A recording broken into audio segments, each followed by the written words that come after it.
This is the completed project for Team E. It is the multi-detector system. Runs off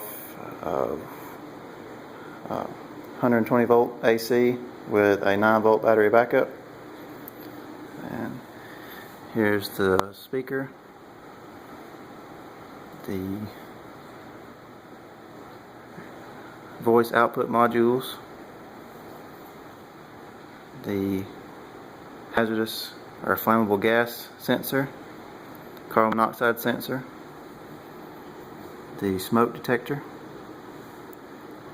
the 9 volt power supply with battery backup,